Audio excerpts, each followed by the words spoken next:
Welcome to the Rugby Obsession Deep Dive. Mm. Today, we're going to dig into something pretty remarkable, actually.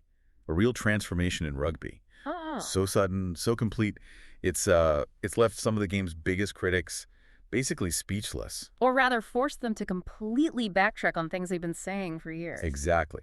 Our mission today is to look at the Springboks, specifically that incredible performance against France, the 32-17 win, and, figure out what's driving this totally new, dynamic, attacking style they've suddenly got. And the hook here, for anyone who follows the sort of narrative around World Rugby, is huge. We're talking Matt Williams. Oh, yeah. The pundit who, let's be honest, has spent ages slamming the Boks, slamming Rassie Erasmus, their style, the power game. Huh? What is going on about And it? now, after that France game, he's come out saying South Africa are playing the best rugby he's ever seen. I mean, that's just seismic. It's not just praise. It's a fundamental shift. It really is.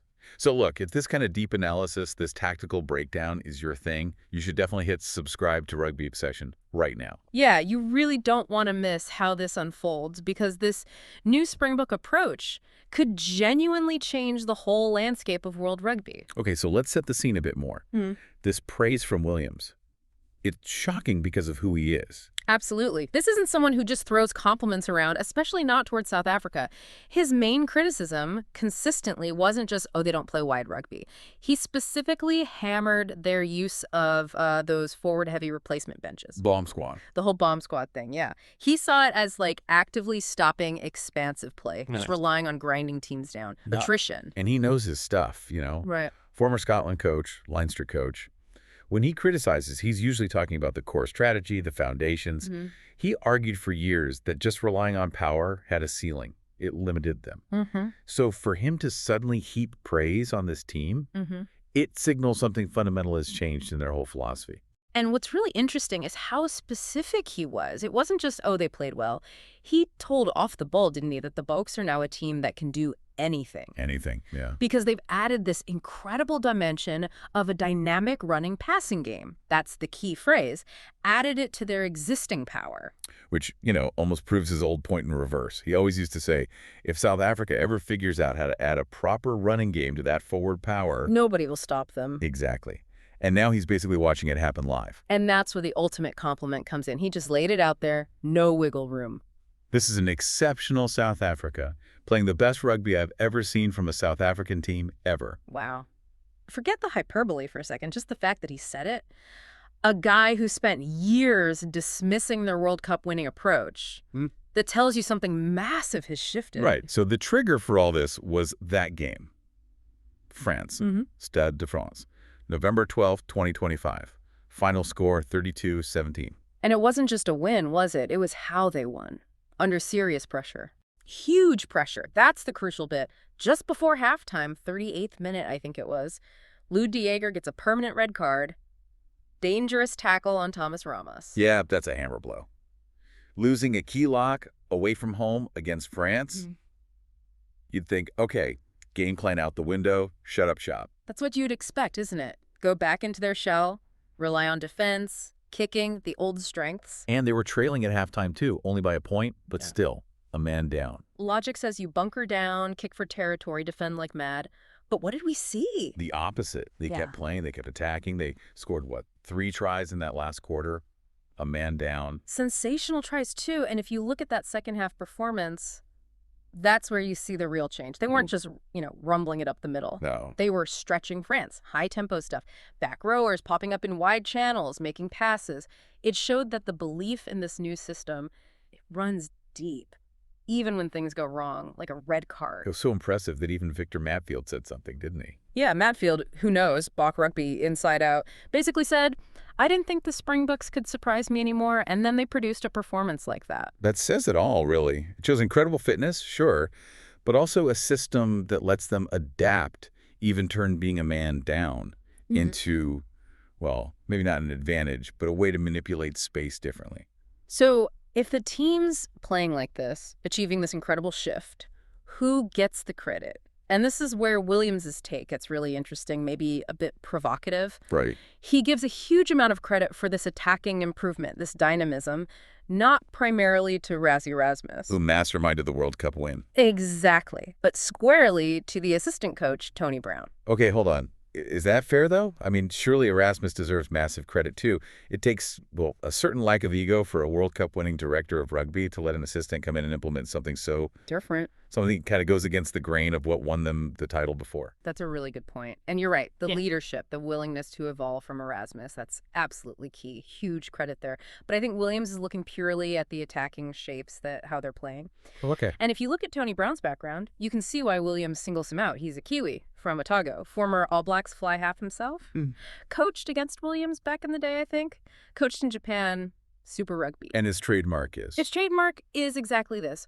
Renowned for playing really positive ball-in-hand rugby. People sometimes call it organized chaos. It's about keeping the ball, high-tempo phases, maybe not always gaining huge territory on every phase, but manipulating the defense. Flat passes, offloads, forwards acting like backs sometimes. Right, pitting forwards to distribute. It's not just pick and go. Precisely. And Brown's managed to integrate that philosophy, that high-tempo system designed to work under pressure, into arguably the most physically dominant forward-oriented team in the world. Williams' argument is Brown deserves the credit because he successfully sold his vision. Sold it to Rassie, sold it to the players. And got them executing it consistently, even as Williams said, when you're a man down in Paris, that's the proof of the buy-in. And you need the players to pull it off, obviously. Which brings us to Feinberg-Mngomezulu. Absolutely. You have to talk about him. Man of the match against France. He seems like the perfect player to run this kind of system. Williams described him as someone who can do anything, didn't he? Kick, run, pass, defends well, great goal kicker. He's like the embodiment of this new versatility. He really is.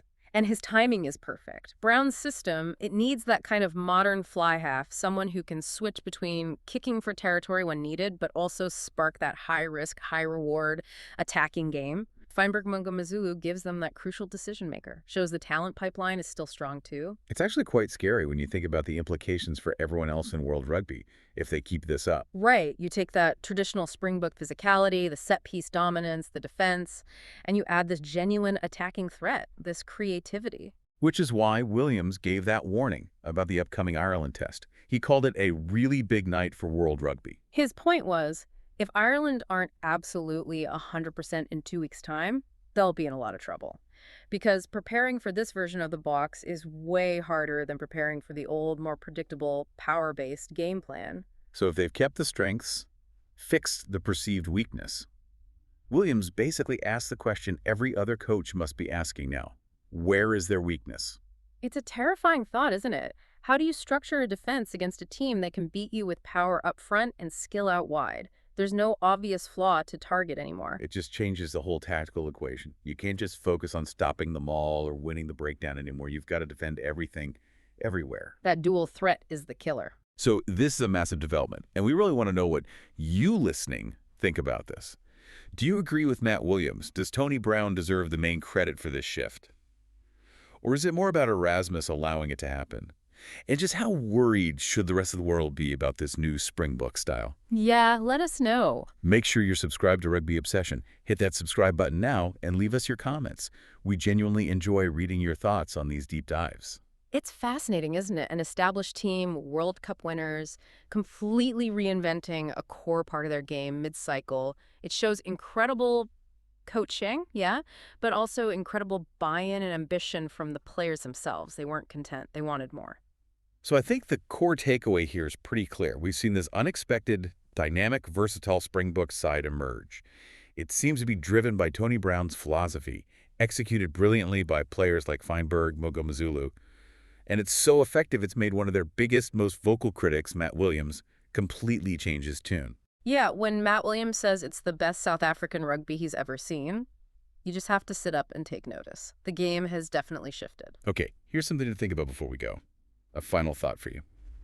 Given that Tony Brown built this attack using the existing forward power, the depth they have, the bomb squad even, has he actually proven something fundamental? That maybe forward dominance isn't the opposite of expansive rugby. Maybe it's actually the perfect foundation for it. That's interesting. That could change how a lot of teams think about building their strategy, couldn't it? Potentially, yeah. Food for thought. Definitely. For more analysis like this, digging into the tactics and evolution of the game's best teams, make sure you are subscribed to Rugby Obsession. Thank you for listening to the Rugby Obsession Deep Dive. And we'll look forward to you listening to our next discussion.